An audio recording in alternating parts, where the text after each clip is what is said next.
Sebelum kau pergi survey rumah, kau patut buat satu benda ni dulu. Kau cek sebenarnya kau ni kira dah ready ke tak untuk apply loan. Sebab ramai orang ingat, asal gaji besar je, confirm lulus loan. Tapi sebenarnya, dia bukan simple macam tu. Sebab ada je orang yang gaji besar, tapi loan dia tak lulus. Ada juga orang yang gaji dia biasa-biasa je, tapi loan lulus. Yang boleh buat loan sangkut ni biasanya si Kris, si Tos dengan DSR. Hari ni, aku ajar kau cek 3 benda ni. Simple je. Tak payah pening-pening. First, kau cek kau punya si Kris. Kau tengok sendiri rekod bayaran bulanan untuk semua komitmen kau macam mana. Ada tunggakan ke apa. Lepas tu, ceklah kod ada benda-benda pelik yang kau tak perasan selama ni. Entah-entah ada komitmen yang kau ingat kan dah settle. Tapi dalam report si Kris, ada tunjuk pula.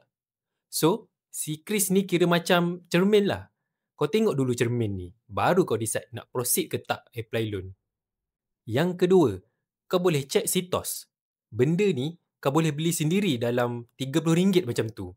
Aku biasa beli dekat apps tak cenggo je. Benda ni, dia boleh bagi credit score. Dia macam ada rating lah. So roughly, kau akan tahu kau punya performance dari segi financial.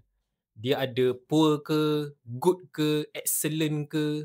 Benda-benda ni boleh effect kat kau punya loan application nanti. Yang ketiga, kau boleh kira kau punya DSR. Ni yang ramai orang tak buat. Tengok gaji sendiri, nampak macam besar je, terus rasa confident. Padahal DSR ni, based on total komitmen bulanan, bahagi dengan kau punya total income bersih setiap bulan.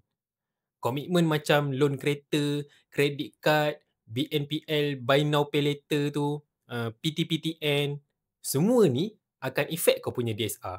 Lagi tinggi kau punya DSR, lagi kurang chance untuk kau lulus loan sebenarnya. Kalau kau nak aku tolong kirakan pun boleh. WhatsApp je kau punya total commitment dengan total gaji bersih setiap bulan tu berapa. Bila dah tahu benda ni, barulah kau boleh plan nak beli rumah yang mana. Bukan main sebat je. Kalau kau ada plan nak beli mana-mana property kat JB ni dengan area sekitar dia, aku ada benda baik punya. Johor Project Cheat Sheet. Dokumen ni kau boleh view lepas klik link kat description. Dalam tu ada summary untuk lebih 30 projek. Kau boleh compare mana-mana projek yang kau rasa berminat. Next, aku ada video pasal DSR ni. Kau boleh klik video tu dan tengok sekarang.